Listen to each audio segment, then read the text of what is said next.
Good morning, Messina families and students. It's Mr. Oliver. I'm coming to you today with our second video. A few weeks ago, we made the great announcement about our end of year events, and then not too long after that, I put out a video talking specifically about vaccinations for the end of the year events. And at that time, I said there'd be a second one about testing, and this is the second one about testing.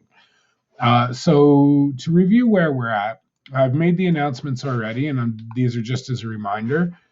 We are fortunate in the fact that we were able to work with public health and we're able to host both a prom, we're calling it a gala this year, but a prom on the campus of Messina High School on June 12th from 9 to 11 p.m. And we're also happy that we were able to get a one-night graduation with our whole class intact on the turf at Messina Central High School. So very excited about both the events, but as you know, in previous videos, I've shared with you that there were a couple of caveats. And the caveat, it really comes from the New York State Department of Health guidance. So I just want to give people a little bit of background here. Over the last several weeks, since the last time I've made a video, you're hearing all kinds of things about the CDC lifting masking guidelines. And if you're vaccinated, you don't have to wear them. And if you're outside, you don't have to wear them.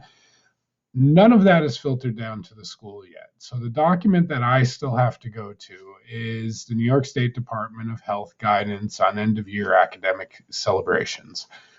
I want to reiterate again as I get into all this, these aren't Messina rules, they're not Mr. Oliver rules, they're New York State Department of Health rules, and these are the rules we have to follow. I've said right along, should these rules change, we would change accordingly, but it doesn't look like they certainly haven't changed yet. And I don't hear anything that leads me to believe that they're going to change anytime soon. So I do believe at this point, these are the rules that will be in effect for the end of the year. So if you take a look, this is just the heading off the guidance document. This is the chart that I have to look at. Both of our events are medium-sized events. Actually, our graduation is two medium-sized events happening together. It's clearly laid out in the plan that once you have a medium scale event with numbers between 200 and 500, which both of our events will easily hit, yes, we have to have proof of immunization or a negative test. So that's why we did the first video on vaccination and today's video on testing. So if we move on into testing, I want to give you a little bit of update about testing for these events. We've been working very hard with public health. I've been working with Jolene in public health and more lately a gentleman by the name of Ben Hull. And they're really helping us out because I'm happy to report as of now, public health is working with us to have PCR testing sites available on campus for both of these events. So what that's going to look like is the prom is on the 12th. So on June 10th, we're going to hold an event here on school grounds that kids that need to go to prom that need a test can come here and get tested.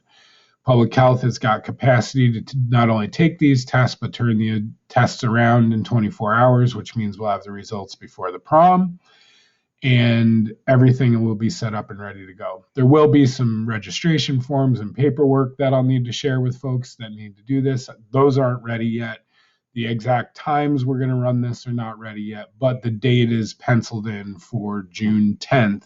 So I wanted to make sure people knew we had an option for prom that was coming.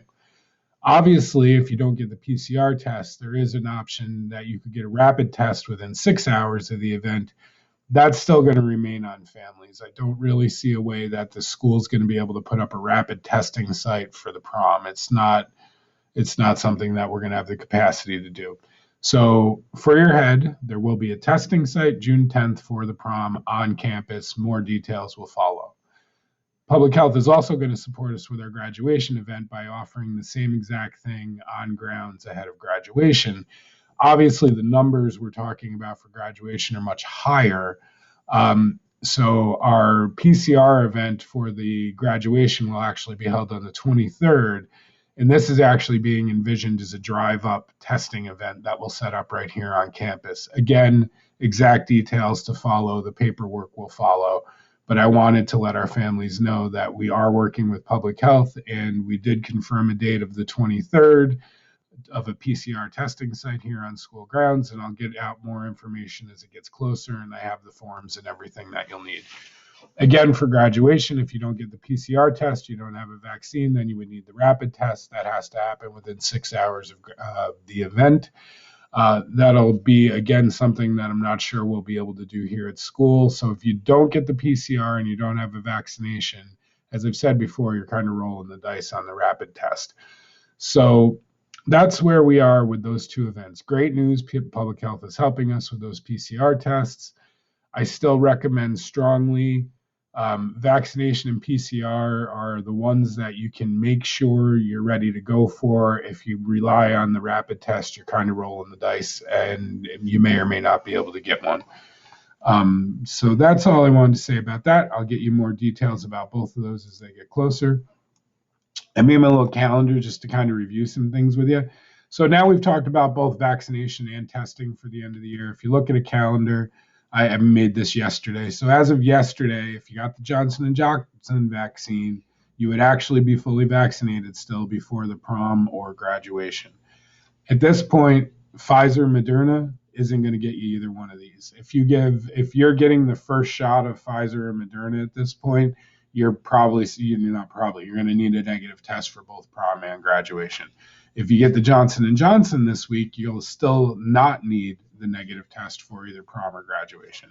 And I threw on the calendar when the testing for prom will be on the 10th, testing for graduation will be on the 23rd.